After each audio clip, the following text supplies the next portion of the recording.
अधीक्षक यातायात बिलासपुर के पद पर अपनी उत्कृष्ट सेवाएं प्रदान कर रहे हैं। आपने जोनल पुलिस अधीक्षक बिलासपुर रेंज एवं बस्तर रेंज जैसे महत्वपूर्ण दायित्वों का भी सफलतापूर्वक निर्वहन किया है। आपने अपनी परिवीक्षा अवधि कोरबा में पूर्ण की तथा आपकी प्रथम नियुक्ति नक्सल प्रभावित सुकमा में पुलिस अनुविभागीय अधिकारी SDOP के रूप में हुई। इसके पश्चात आपने नगर पुलिस अधीक्षक कोरबा बालकोट एवं अतिरिक्त पुलिस अधीक्षक कोरेला पेंड और मरवाही के रूप में भी अपनी उल्लेखनीय सेवाएं दी। वर्तमान में आपके नेतृत्व में बिलासपुर में सड़क सुरक्षा एवं यातायात के प्रबंधन के क्षेत्र में क्विक रिस्पांस टीम QRT तथा यमराज जन जागरूकता अभियान जैसे व्यापक रूप से सराही गई है। सर, आपका समर्पण, नेतृत्व, जन सेवा के प्रति आपकी प्रतिस्पर्धा हम सभी के लिए प्रेरणा स्रोत है। लायंस क्लब बिलासपुर स्माइल की ओर से आपका हार्दिक स्वागत है, अभिनंदन है। बहुत बहुत धन्यवाद सुधी। अब मैं इसके बाद मुख्य अतिथि श्री रामपाल कलियारे जी, अतिरिक्त पुलिस अधीक्षक यातायात बिलासपुर। हम हमारे मंच पर विराजमान सभी सम्माननीय जन, आदरणीय प्रतिपाल बादीसर, आदरणीय अर्चना तिवारी मैम, रीजनल चेयरपर्सन, आदरणीय रश्मिलता मैम, साथ ही हमारे बीच उपस्थित हैं आदरणीय नितिन सलूजा जी एवं आज नवनिर्वाचित पुनः आज अध्यक्ष मैम, साथ ही हमारे बीच फरहीन चिश्ती मैम हैं। मैं आप सभी का इस विशेष आयोजन के लिए आभार व्यक्त करता हूं, क्योंकि आप सब लोग सेवाभावी सदस्य हैं और इस नवीन संस्था के साथ फिर से जुड़ रही हैं और जुड़ रहे हैं आप सभी। और इसके काम को आगे बढ़ाने के लिए आज आप सबने शपथ लिया है और पूरे न सिर्फ वचन से बल्कि कर्म के साथ भी आप सभी जगह इसको अभिव्यक्त करते हैं। क्योंकि मैं अलग अलग छत्तीसगढ़ के अलग अलग जिलों में काम किया है और आप लोगों के साथ सभी जगह मिलकर काम करने का अवसर मिला है और जहां भी जाता हूं पहले से एक सूचना मिल जाती है कि वहां ये सदस्य हैं, आप मिलिएगा, उनसे सहयोग मिलेगा। तो मैं पुनः आप सबका आज के इस विशेष समारोह के लिए बहुत बहुत आभार व्यक्त करता हूं। अब रही बात आप लोगों का, देखिए, मानव को मानव होने के नाते मानवीय गुणों से परिपूर्ण होना नितांत आवश्यक है। तभी देश चल रहा है, तभी विश्व चल रहा है। जब से मनुष्य जाति की उत्पत्ति हुई है तब से मनुष्यता का जो प्रादुर्भाव हुआ है, जो एक दूसरे के सुख दुख को बांटना, एक दूसरे के सुख दुख में शरीक होना और एक दूसरे के दुखों को निवारित करने का जितना संभव प्रयास हो सके, और उसका सर्वोच्च उदाहरण आपके लायंस परिवार है, चाहे वो कोई भी विंग हो। ये हम दिखाई देता है हमको, हर जगह हम इस बात को देखते हैं। जब भी हमारे विभाग में किसी भी प्रकार की आवश्यकता होती है या किसी भी प्रकार की ऐसी जरूरत होती है जिसको लगता है कि लायंस परिवार को बोलना चाहिए, हम बेझिझक और अधिकार पूर्वक बोलते हैं और उनका सहयोग किसी भी समय, किसी भी आकस्मिक समय में तत्काल मिलता है। आप लोगों का ये बहुत बड़ा सराहनीय और विशाल हृदय का परिणाम है कि आज आप लोगों का नाम न सिर्फ जिलों में अभी तो पूरे प्रदेश में, जैसा सर बता रहे थे, आपके अखिल भारतीय स्तर पर, इंटरनेशनल स्तर पर ये चीजें देखने को मिलती हैं। और हम लोग भी, जैसे हमारे पुलिस में एक होता है CRPF, CRPF का विंग, पूरे प्रदेश में हम लोग भी जहां भी जाते हैं अपने यूनिट को ढूंढते हैं। कहीं भी चले जाएं, हमको रुकने की व्यवस्था, वहां सारी हॉस्पिटलिटी की व्यवस्था, सब चीज रहती है। उसी तरीके से आप लोगों के साथ जुड़ने के बाद हर जगह हमको लगता है कि कहीं भी जाएं तो हमारे परिवार, लायंस परिवार है और उनका सहयोग मिलेगा। इस तरीके के जो संगठन है निश्चित रूप से बहुत ही आदरणीय और बहुत ही नमनीय है कि हम सब लोग विनम्रता पूर्वक आपके सत्कर्मों का नमन करते हैं, आदर करते हैं, सम्मान करते हैं और करते रहेंगे। जब आप इस तरीके से पूरे सेवा भाव के साथ, पूरी समर्पण के साथ, पूरी आस्था और निष्ठा के साथ अपने कर्तव्यों का निर्वहन जब करते हैं तो निश्चित तौर पर हर मनुष्य उस चीज के लिए आपका सम्मान करता है, अंदर से, अंतर्मन से करता है। चूंकि मैं पुलिस विभाग से और विशेष करके ट्रैफिक से आया हूं, इसलिए आप लोगों को ये बताना चाहूंगा कि आज शायद रीता मैम मेरे को बुलाई है तो उसके पीछे भी कुछ वजह होगा। देखिए, पूरे देश में हमारी जनसंख्या के हिसाब से हम अगर सेकंड नंबर पर हैं विश्व में, लेकिन जो समस्याएं हमारे यहां दिखाई दे रही है अभी ट्रैफिक को लेकर के देश में, मैं बताना चाहूंगा पूरे विश्व में मृत्यु के आंकड़े में हमारा देश पहला है। जितनी सड़क दुर्घटनाएं हो रही हैं, प्रत्येक वर्ष 5 लाख लोगों की सड़क दुर्घटनाएं होती हैं। इस साल 2026-25 में हो सकता है 25 में ज्यादा हुआ हो, आंकड़े नहीं आए हैं, लेकिन प्रति वर्ष लगभग 5 लाख लोगों की सड़क दुर्घटनाएं होती हैं और 2 लाख लोगों की ऑन द स्पॉट मृत्यु हो जाती है। इसका मतलब यह है कि जो सेवा आप लोग कर रहे हैं, मनुष्यता की सेवा कर रहे हैं, मानव को बचाने की सेवा कर रहे हैं, उनके सुख दुख दर्द सब में सहभागिता निभा रहे हैं, लेकिन इसके बावजूद भी कहीं न कहीं हम लोग उसको नहीं रोक पा रहे हैं जो अनायास होती है, आकस्मिक होती है और एक बहुत ही विषम परिस्थितियां किसी भी परिवार के लिए निर्मित करके चले जाता है। और जो 3.25 लाख लोग बच जाते हैं, उसमें से अधिकांश लोग ऐसे जीवन यापन करने के लिए मजबूर होते हैं, या तो अपाहिज हो जाते हैं, डिसेबल्ड हो जाते हैं, दिव्यांग हो जाते हैं, जिनको शरीर के किसी न किसी व्याधियों के साथ, विकलांगता के साथ जीवन यापन करने के लिए मजबूरी का सामना करना पड़ता है। और आप लोगों को एक चीज ध्यान रखना पड़ेगा, सबसे बड़ी विडंबना है हमारे देश का कि सड़कों पर वही व्यक्ति चलता है जो परिवार का कमाऊ व्यक्ति होता है, जो परिवार का आर्थिक आधार स्तंभ होता है, फाइनेंशियल बेस होता है। और ऐसे लोगों की उम्र क्या होती है जानते हैं भारत में? 15 से लेकर 35 वर्ष। इन्हीं लोगों की 90% मृत्यु इन्हीं का ही होता है।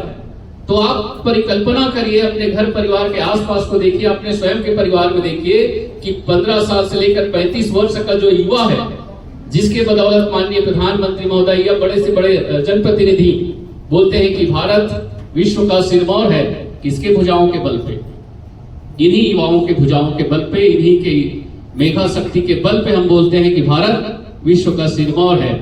और हम प्रतिदिन ऐसे जो क्षमता है, ऊर्जा के जो स्रोत है, उसके प्रतिदिन सड़कों पर लहूलुहान के रूप में हम खोते जा रहे हैं। तो आज जो है सड़क दुर्घटनाएं सिर्फ जुबानी नहीं है, ये राष्ट्रीय आपदा है और प्रत्येक आपदाओं से बढ़कर है, क्योंकि ये प्रति वर्ष 2 लाख लोगों की मृत्यु सड़क दुर्घटनाओं को अगर लिया जाए तो बिलासपुर जैसे शहर प्रतिदिन दुर्घटनाग्रस्त हो रहा है। जनसंख्या के हिसाब से देखेंगे 7.5 लाख है आपकी जनसंख्या शहर का, तो एक बड़ी जनसंख्या इससे प्रभावित हो रही है। और जब परिवार का जब फाइनेंशियल आधार स्तंभ जब क्षतिग्रस्त या किसी व्याधियों का शिकार होता है तो उसका प्रभाव पूरे उसके परिवार पर पड़ता है। तो एक परिवार को अगर आप 4 भी मानते हैं तो 20 लाख लोग प्रभावित हो रहे हैं। तो ये चीजें बड़ी चिंतन का विषय है और इस चिंतन के विषय को भी आप लोगों ने उठाया, इसके लिए मैं पुनः आप सबका आभार व्यक्त करता हूं, क्योंकि ये मनुष्यता की सेवा इससे बड़ी हो नहीं सकती कि किसी की जान बचाना, किसी के विषम परिस्थितियों में सहयोग प्रदान करना। साथ ही मैं बताना चाहूंगा कि भारत के परिप्रेक्ष्य में हमने सड़क दुर्घटनाएं देखी, लेकिन छत्तीसगढ़ के परिप्रेक्ष्य में आप देखिए 15,000 लोगों की सड़क दुर्घटनाएं होती हैं, जिसमें 5 से लेकर 7,000 की तादाद में प्रत्येक वर्ष अपनी जान गंवा जाते हैं। और बिलासपुर के परिप्रेक्ष्य में आप देखेंगे तो बिलासपुर में भी प्रति वर्ष हम 300 से 350 की जनसंख्या खो रहे हैं। और ये सारे ऊर्जा के स्रोत हैं, हमारे यूथ लोग हैं जो सड़कों पर लहूलुहान की स्थिति में जान गंवा जाते हैं। तो ये एक बड़ी चिंता आप लोगों को, प्रत्येक सदस्य को भी करनी पड़ेगी। ये एक महामारी में हम डट कर काम करते हैं, लेकिन इसके लिए रोज प्रतिदिन आपको चिंतन करने की आवश्यकता है। आप पेपरों में देखेंगे कोई भी दिन ऐसा नहीं होगा जिस दिन ये सूचनाएं नहीं आती होंगी। तो ये सबसे बड़ी विडंबना ये है कि इसमें दुर्घटनाएं कैसे होती है पता है?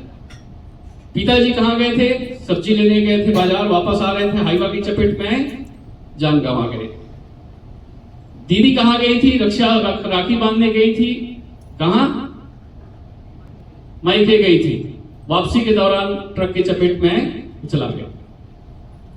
और सबसे बड़ी भयावह होती है, आप लोगों को बताना चाहूंगा कि हमारे शरीर का जो वाइटल पार्ट है, वो 5 ही वाइटल पार्ट है हमारे बॉडी में, डॉक्टर्स लोग भी बैठे हैं। एक तो ब्रेन हो गया, उसके बाद आपका हार्ट हो गया, लंग्स हो गया, लीवर हो गए, किडनी हो गए।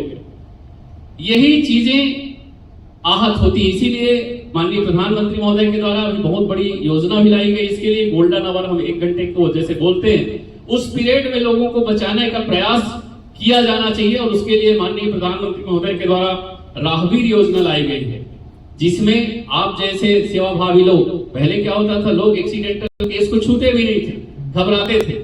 तो उसके लिए एक सकारात्मक वातावरण बनाने के लिए वर्तमान में राहगीर योजना लाई गई है, जिसके तहत अगर आप किसी व्यक्ति को गोल्डन आवर में सहयोग प्रदान करते हैं, आहत व्यक्ति को तत्काल हॉस्पिटल लेके जाते हैं, उसकी जान बचाने का प्रयास करते हैं, सीपीआर देने का प्रयास करते हैं, किसी भी तरीके से उसकी जान अगर बचती है तो उसको हम लोग राहगीर की संज्ञा देते हैं। और ऐसे व्यक्तियों को सार्वजनिक संस्था, सार्वजनिक कार्यक्रमों में, चाहे 15 अगस्त हो, 26 जनवरी हो या अन्य बड़े फंक्शन हो, मुख्यमंत्री से लेकर के कलेक्टर एसपी तक आपको सम्मानित करते हैं और 25,000 रुपए की अलग से सम्मान राशि भी भेंट की जाती है।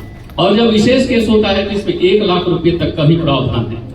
तो इस तरीके से ये योजना आई है। उसका कारण क्या है? उसका कारण यह है कि जब ब्रेन, मैक्सिमम केस में तो यह होता है कि ब्रेन पूरा क्रश हो जाता है, कुछ भी पार्ट नहीं बचता जब चक्कर के नीचे आ गया।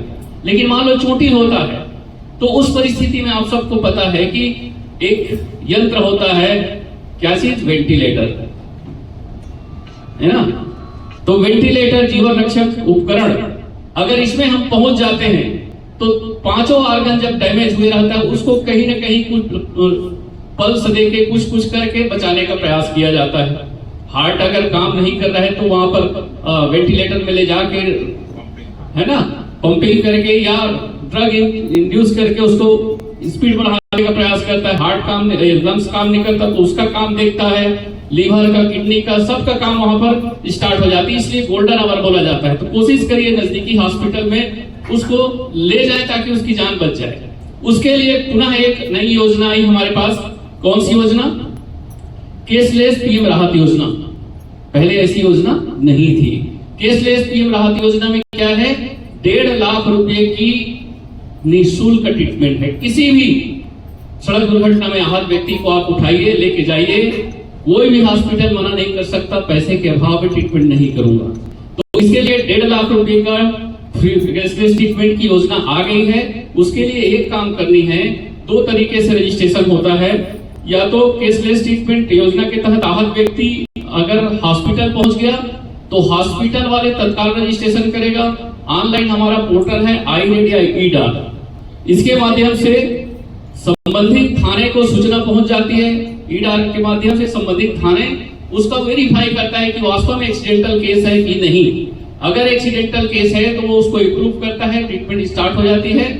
1.5 लाख रुपए तक की या 7 दिन, जो भी लगे। मान लो एक ही दिन में अगर 1.5 लाख रुपया समाप्त हो गया तो अगला उसको आयुष्मान योजना के तहत क्लब करके उसका ट्रीटमेंट कंटिन्यू रखी जा सकती है, या आप जैसे सहयोगी लोगों की द्वारा भी सहयोग की जा सकती है। लेकिन प्रारंभिक जो सहयोग मिलना चाहिए, ये योजना के तहत अभी प्रारंभ हो चुकी है। और सबसे बड़ी बात है, बिलासपुर का ऐसे सारे हॉस्पिटल जहां आयुष्मान योजना लागू है, उन सारे हॉस्पिटल इसमें नॉमिनेटेड हो गए।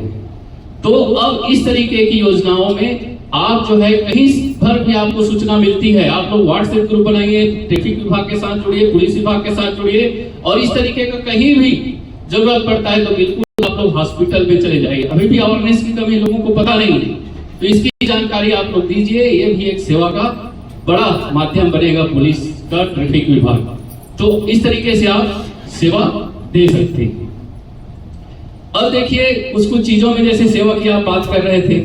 अब चूंकि इस्माइल के साथ तो हमेशा मैं काम करते रहता हूँ, मैडम हमेशा बुलाती हैं, बड़े बड़े जगह पे हम जाकर बातों को रखते हैं, और विशेष करके ट्रैफिक को लेकर वो बोलती हैं कि बताइए सबको इसके प्रति अवेयरनेस करिए। तो एक्सीडेंट्स के कारण बहुत सारे ऐसे हैं, जैसे कि एक रेडियम का बता रहे थे आप, अभी उसमें प्रश्न भी उठाया गया था विधानसभा में कि बिना रेडियम लगाए गाड़ियों में कितनी सड़क दुर्घटनाएं हुई। तो आप सोचिए, कोई व्यक्ति अपनी मंजिल की ओर जा रहा है और रात के अंधेरे में कई बार क्या होती है, प्रकाश पर्याप्त होता है लेकिन सामने से कोई गाड़ी ऐसा आ जाए जिसकी लाइट ज्यादा है तो आप चकाचौंध हो जाते हैं और लेफ्ट में खड़ी हुई गाड़ी के साथ टकराहट की स्थिति हो जाती है। कई दुर्घटनाएं इस तरीके की हुई हैं। तो इन घटनाओं को टालने के लिए निश्चित तौर पर आप लोगों को कोशिश करना चाहिए, रेडियम लगाए जाने चाहिए जितने भी हैं। हालांकि हमारे द्वारा ऐसे सारे ट्रांसपोर्टरों को निर्देशित किया गया है कि आप बिना कभी भी गाड़ी खड़ा करें तो सुरक्षा कोन या रेडियम अवश्य लगाएं, लेकिन फिर भी कहीं ना कहीं लापरवाहियां होती हैं। और अभी बरसात का सीजन है, धूल या कचड़े की वजह से या डस्ट की वजह से या कीचड़ की वजह से वो दिखाई नहीं देते, ये दुर्घटना का कारण बनता है। लेकिन बिलासपुर में या कहीं पर भी सड़क दुर्घटना का सबसे बड़ा कारण है वह है लापरवाही और तेजी के साथ गाड़ी चलाना। लेकिन इसके कारण क्या है, इसके पीछे जाएंगे लोग ऐसा क्यों करते हैं, तो सर्वाधिक बड़ा कारण देखेंगे शराब का सेवन करके वाहन चलाना। इसीलिए हमारे द्वारा ये बोला जाता है कि जो व्यक्ति शराब का सेवन करके वाहन चला रहा है वो चलता फिरता बंदूक है, कारतूस है, या तो खुद को मारेगा या दूसरे को मार डालेगा। तो इसलिए इसको डिस्करेज करने की जरूरत है कि शराब सेवन करके किसी भी स्थिति में कोई भी ना चले। जब भी हम किसी स्कूल में जाते हैं पूछते हैं कि कितनी सड़क दुर्घटनाएं किसके यहाँ हुई, कम से कम 10-12 ऐसे हाथ उठती है जिसके घर से काल कलवित हुए हैं लोग इन सड़क दुर्घटनाओं के कारण। तो ये चिंतन का विषय है। इसी तरीके से शराब सेवन करके कोई व्यक्ति अगर 4 व्हीलर चला रहा है तो वो चलता फिरता बम है, या तो खुद फटेगा या दूसरों को उड़ा देगा। अभी सकरी वाला बाईपास में 4 लोग उड़े थे इसी तरीके से, चारों के जिंदा, चारों के चारों वहीं पर जाने चली गई थी। तो इसलिए ये बहुत गंभीर विषय है।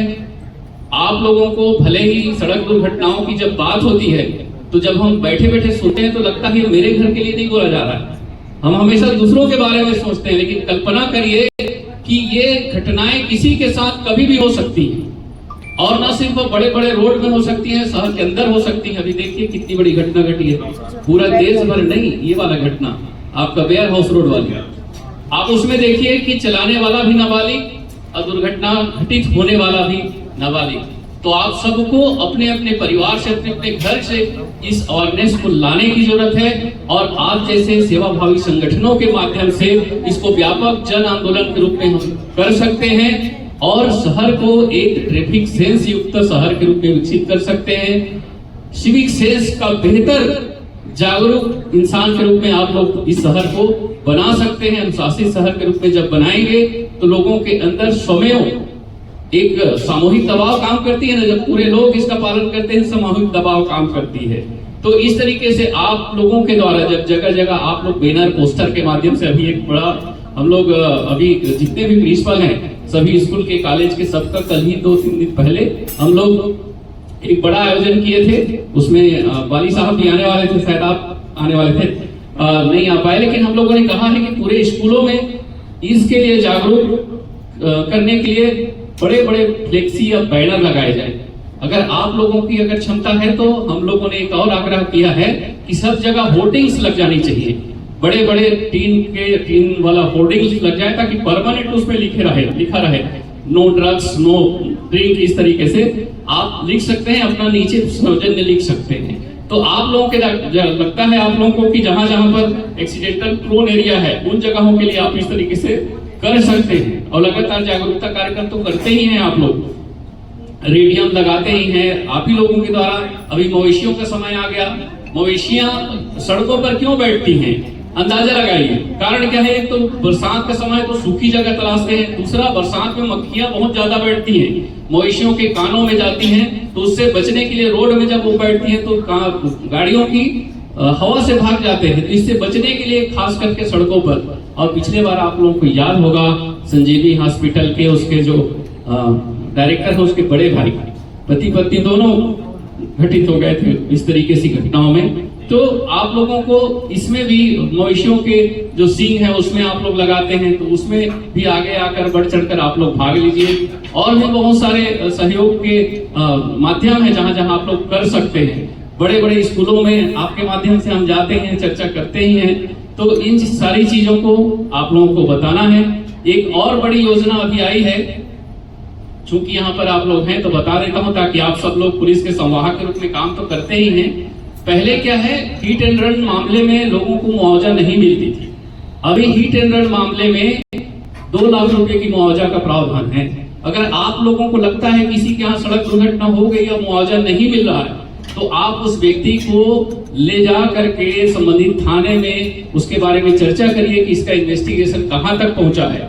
अगर थाना प्रभारी को या विवेचक को यह लग जाता है कि अब उस गाड़ी को खोजी नहीं जा सकती, तो उसके 2 लाख रुपए के सहयोग का प्रावधान है। जिस गाड़ी में ज्ञात वाहन होता है उसमें क्या होता है, उसमें वाहन के जो बीमा होता है उसमें उसको अच्छी खासी वित्तीय सहायता मिल जाता है परिवार को, मृतक के परिवार को या इंजर्ड के परिवार को, लेकिन अज्ञात वाहन में नहीं मिल पाता। और सबसे बड़ी दुर्भाग्य है इस हमारे इस सड़क दुर्घटनाओं का कि 80% सड़क दुर्घटनाएं सिर्फ बाइक चलाने वालों का होता है। इससे क्या स्पष्ट होता है कि ऐसे परिवार जो या तो मध्यम वर्गीय है या लोअर इनकम ग्रुप है, तो जब ऐसे परिवार के व्यक्ति के कमाऊ व्यक्ति का परिवार से चले जाने का मतलब पूरा बेसहारा हो जाता है परिवार, तो उसमें आपका छोटा सा भी सहयोग बहुत बड़ा सहयोग कर सकता है। तो आप लोग इस तरीके की घटनाएं जब होती हैं तो आप लोगों को उस परिवार का खोज खबर भी लेना चाहिए। तो हमको क्या करना है, जो स्पीडी ड्राइविंग है उसको हतोत्साहित करना है, हमको क्या करना है, शराब सेवन कर चलाने वालों को हतोत्साहित करना है, हमको हमेशा हेलमेट और सीट बेल्ट लगवाना ही है। अभी जैसे मैंने बोला ना 5 वाइटल पार्ट जिसे बचाना नितांत आवश्यक है। मैक्सिमम बाइक चालक जब हेलमेट नहीं करते सड़क दुर्घटनाएं होती हैं तो हमको सीट मिलता ही नहीं है। हम लोग ऐसे उठवाते हैं, मतलब दोनों हथेलियों से उठा के उसके मतलब क्रश हुए बॉडी के पार्ट्स को लेकर झोला में या उसमें उठा के ले जाते हैं, ये कंडीशंस रहते हैं। और आज की स्थिति में एयरबैग खुलने के बावजूद भी कई लोगों की क्या घटनाएं हो रही हैं कि कार में मौत हो जा रही है। कारण क्या है, आप सीट बेल्ट नहीं लगाते हैं तो इतने प्रेशर के साथ एयरबैग खुलता है कि आपके रिब्स टूटती हैं और किस में घुसती हैं, या तो हार्ट में घुसेगी, लंग्स में घुसेगी, लिवर में घुसेगी या किडनी में घुसेगी और छेद करके ऑन द स्पॉट कंडीशन गंभीर करता है। तो ये दोनों नितांत आवश्यक है। इसको आप लोग ज्यादा से ज्यादा प्रेरित करिए, इसको आप लोग बोर्ड बनाइए और लोगों के ऐसे जगह पे लगवाइए जहां सब लोग देख पाए। और ये आप जो है अप्रत्यक्ष रूप से लोगों की जान बचा रहे होंगे, आपको पता नहीं चलेगा। पिछले साल 2023 में 364 लोगों की मृत्यु हुई थी। 2024 में 358 लोगों की मृत्यु हुई थी और 2025 में 301 लोगों की मृत्यु हुई है। उसका कारण क्या जानते हैं कि आप जैसे संगठनों ने बहुत बड़े स्तर पे पुलिस विभाग के साथ मिल करके सड़क सुरक्षा को लेकर एक जन आंदोलन का रूप दिया। जगह जगह पर सुरक्षात्मक हम लोगों ने जितने ब्लैक स्पॉट थे वहां पर इंजीनियरिंग सुधार और सुधारात्मक समाधान कारक प्रयास किए, जिसके कारण व्यापक स्तर पर सड़क दुर्घटनाएं रुकी हैं। लेकिन सड़क दुर्घटनाएं को रोकना ही पर्याप्त नहीं है, मृत्यु को जीरो करना है। हमारे जिले को सड़क दुर्घटना मुक्त जिले के रूप में विकसित करना है। इसलिए आप सबकी सहयोग की आवश्यकता है और इसमें लायंस परिवार सबसे आगे रहता है हर क्षेत्र में। अभी आप लोगों के द्वारा एक दूसरा टीम है कि आप ही लोगों का है, मेरे को आइडिया नहीं है, लेकिन एक अभी हम लोग जब कार्यक्रम किए तो उसमें उन्होंने टी शर्ट आवंटित किया, 130 की संख्या में केप आवंटित किए और भी कोई भी संसाधन लगेगा उसके लिए तत्पर हैं। इस तरीके से आप लोग करते हैं। और आदरणीय राजगिरी मैडम तो बोल ही रही है कि अभी बाढ़ की स्थिति बन गई थी कई जगह, वहां पर उन्होंने न समय देखा न परिस्थितियां देखी और कूद पड़े सहयोग के लिए। तो ये जज्बा आप लोगों के अंदर बने रहना चाहिए, हर परिस्थिति में बने रहना चाहिए और इसके लिए आप सबको आगे आके काम करना है। और चूंकि आप जैसे सेवा भावी जब लोग रहते हैं तो हमको भी हिचक नहीं लगता, हम अधिकार पूर्वक कह सकते हैं किसी को भी। तो इस तरीके से आपका और हमारा संबंध बना रहे, क्योंकि हम दोनों आप लोग भी सेवा का काम कर रहे हैं और हमारे साथ में तो सर्विस जुड़ा ही है, पुलिस का सर्विस है ना, आईपीएस बोलते हैं इंडियन पुलिस सर्विस। तो हम लोग हमारे जॉब ही सेवा का है, इसलिए इमरजेंसी सर्विस 24 आवर आप कभी भी किसी को भी मतलब किसी वर्दी कहीं पर की वर्दी को याद करिए वो पहुंचेगा, क्योंकि हमारे सर्विस की वो कंडिका है, आदर्श है, उसका आचार संहिता ही है कि उसको जाना ही पड़ेगा। तो इसलिए आप सब लोग आज के इस विशेष शपथ समारोह में आप लोगों ने अंतर मन से जो अपने शपथ लिया है उसको हर पल निर्वहन करेंगे और पुलिस उसके साथ हमेशा साथ रहेगा। आम नागरिकों की सेवा के लिए जब भी आप हमको याद करिए, आप अपने लिए भी याद करेंगे तो भी हम आएंगे, क्योंकि हमारा नैतिक दायित्व है और हमारा प्रशासकीय बाध्यता भी है। तो आप लोग भी अपने लायंस परिवार की बाध्यता भी समझिए, उसको सिर्फ नैतिकता नहीं बाध्यता भी मान के चलिए। तो आज के इस विशेष कार्यक्रम में आप लोगों ने मुझे बुलाया, बहुत बहुत धन्यवाद आप सबका, बहुत बहुत आभार। विशेष करके मेंटर्स के सभी अतिथियों का, सबके साथ काम करने का सौभाग्य मिलेगा, इसी की आशा के साथ थैंक यू, जय जय।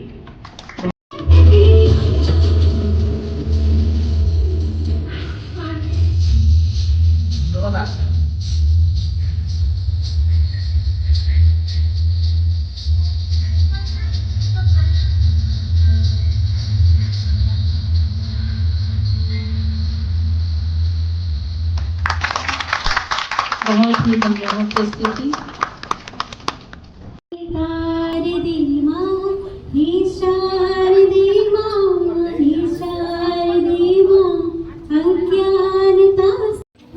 मैं क्लब के सभी समारोह में भाग लूंगी।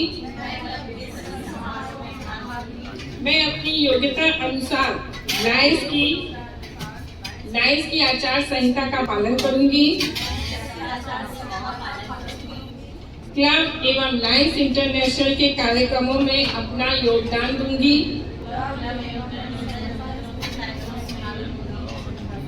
अगर आप सभी मेरी इस बात से सहमत हैं तो कृपया शपथ लें कि मैं लायंस क्लब की परमानेंट मेंबर हूँ और सदन से अनुरोध करती हूँ कि करतल ध्वनि से नए मेंबरों को